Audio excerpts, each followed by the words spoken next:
Welcome, and in today's episode, we'll explore the history, beliefs, and journey of the Alawites community, one of the most secretive sects in the Islamic world.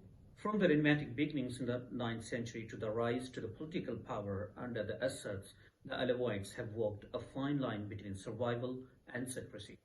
And today, as the Assad's regime collapses amidst the chaos of war, a pressing question emerges: who are the Alawites, and what do they truly believe?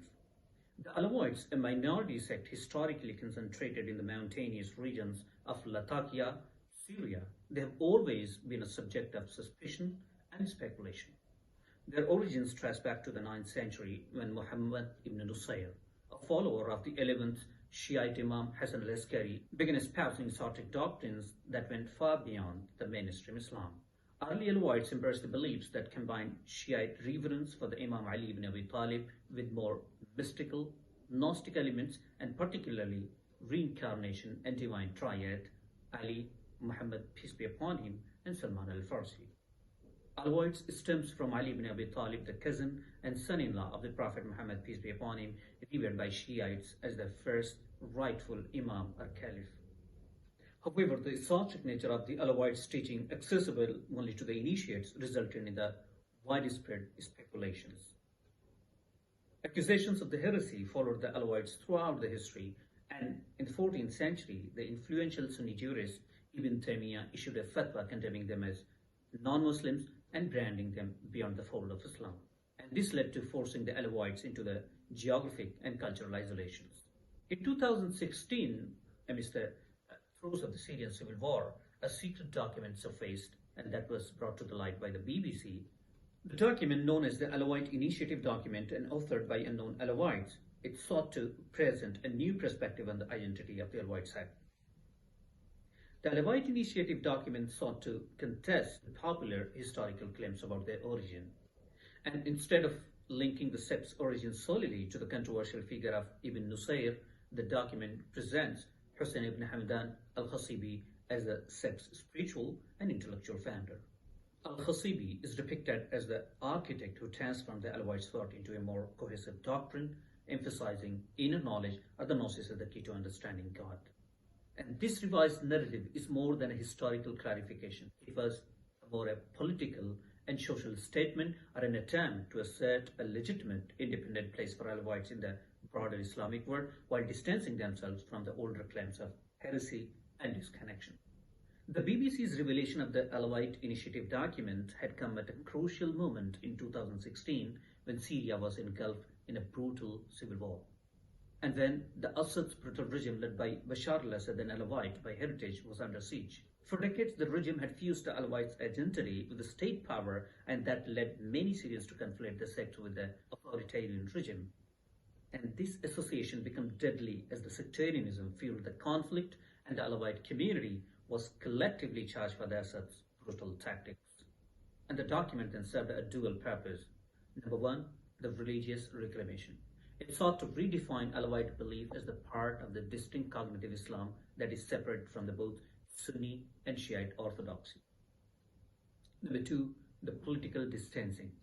It attempted to serve the historical bond between the Alawite sects and the Assad regime, presenting the community as the victims of the political misrepresentations rather than the willing conspirators. In its opening statements, the document boldly proclaims, "We are not Shiites nor Sunnis. We are believers in the true inner knowledge of God." And this assertion of independence is significant. For centuries, Alawites practiced taqiyya, dissimulation, concealing their beliefs for purpose. However, as the war shattered Syria's fragile coexistence, silence was no longer an option for them. The political significance of the Alawites in Syria became pronounced during the 20th century, and particularly under the French mandate. The French authorities, employing a policy of divide and rule, empowered the minority groups, including the Alawiyun or the Alawites, by granting them opportunities in the military and administrative sectors. And this military participation laid the groundwork for the eventual rise of Hafiz al-Assad, an Alawite officer who seized the power in 1970. Under Assad's leadership, the Alawites transitioned from a marginalized rural community to a ruling elite, and they have consolidated the political and military dominance. And then further, Bashar al-Assad continued to consolidate the power, with the Alawites community playing a central role in Syria's government and armed forces, a dominance that has recently come to an end. However, our focus today is on their religious beliefs, which remain loosely documented and often concealed.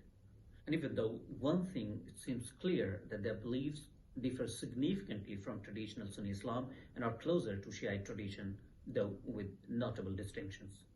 Rooted in mystery, their faith has been described as a synthesis of Islam, Gnosticism, and pre-Islamic traditions, making them both distinct and controversial within the broader Islamic world. Their esoteric doctrines render the Alawites vulnerable to suspicion, isolation, and theological debates. The Alawites' faith emerges as an intricate syncretic tradition, a complex fusion of Shiism, Gnostic philosophy, and local customs. At the heart of Alawite theology lies a significant mystical concept, the divine triad, which represents three emanations of God, or the aspects of the divine. Imam Ali ibn Talib, seen as the supreme manifestation of God, referred to as the essence or Ma'ani. Muhammad, peace be upon him, representing the name Ism, or veil of the God, acting as an intermediary between the divine and humanity. And finally, Salman al-Farsi, known as the gate or Bab of God, symbolizing access to divine wisdom. The divine triad is symbolized by the initials Amos, Ali, Muhammad, Salman, and reflects the central tenets of the Alawite theology. Alawites also hold that God has appeared on earth in this human form 7 times, with Imam Ali ibn Talib being the most recent incarnation. Additionally, Alawites diverge from the mainstream Islamic practices. They do not observe the 5 pillars of Islam in their literal form, but they instead seek inner knowledge by interpreting these pillars symbolically. Their beliefs in the transmigration of the souls further sets them apart and emphasizing their spiritual evolution and the pursuit of the esoteric understanding. In Alawites' thought, Ali ibn Abi Talib is revered as more than a historical figure imam. He is seen as divine manifestation. His role in the triad, symbolic of light and truth, had historically provoked the accusation of the heresy from traditional Sunni and Shia scholars. While the doctrine affirms the unity of God, the symbolic interpretation of the divine figures, particularly the veneration of the Ali ibn Talib, allows the Alawite create closer to the mystical traditions like Gnosticism. Divine truth, Alawites belief, cannot be accessed through the literal scripture, but must be unveiled through the esoteric knowledge. And central to Alawites belief is al-ma'rifa al-batiniya, esoteric knowledge, a secretive understanding of the divine truths accessible only to the initiated. Unlike mainstream Islamic practices, the Alawite faith relies heavily on symbolism, allegory, and hidden meanings. Rituals and doctrines are closely guarded, passed orally from one generation to another within trusted circles. And historically, Alawites practiced taqiyya, dissimulation, concealing their true beliefs in hostile environment. Worship happens not in mosques, but in private gatherings known as the majalis, where recitations, prayers, and interpretation of the religious teachings take place in secluded homes. The BBC document brought a sharp focus on these clandestine rituals, offering a glimpse into the Alawite efforts to balance secrecy with survival in a politically volatile Syria. Alawites' rituals are both religious and communal, and they often blend Islamic and pre-Islamic elements, like Eid al-Fitr and Eid al-Azha. They are observed, but with esoteric interpretation unique to Alawite theology. And then Al-Mawlid al-Nabi, Prophet Muhammad, peace be upon him's birthday, is celebrated with reverence for his divine wisdom as part of the triad. And then, like Nowruz, the ancient pre-Islamic festival of a spring renewal, it highlights the Alawite synthesis of the cultural and spiritual traditions. And one of the most defining festivals in the commemoration of the Nowruz, Tazkiratul Arifin, honors spiritual leaders who safeguarded the community's esoteric teaching for centuries. Such events are as much about preserving their religious identity as they are about reinforcing communal unity in the face of external pressure. The Alawites' complex belief system has placed them in an ambiguous position within the Islamic world. Theological disputes have shaped their historical experience, oscillating between recognition and rejection. The 14th century jurist Ibn Taymiyyah, a staunch Sunni scholar, issued a series of fatwas and branded Alawites as apostate and heretics. His accusations stemmed from the Alawites' reverence for Imam Ali ibn Abi Talib and their rejection of the major tenets of Islam. Even Shia scholars, while recognizing the Alawites' connection to Shiism, have questioned the elements of their theology. The Alawites' insistence on esoteric interpretation and the secrecy set them apart from Orthodox Tolver Shiism, adding to their outsider status. The 2016 BBC revealed documents represents a critical turning point in the Alawite narrative.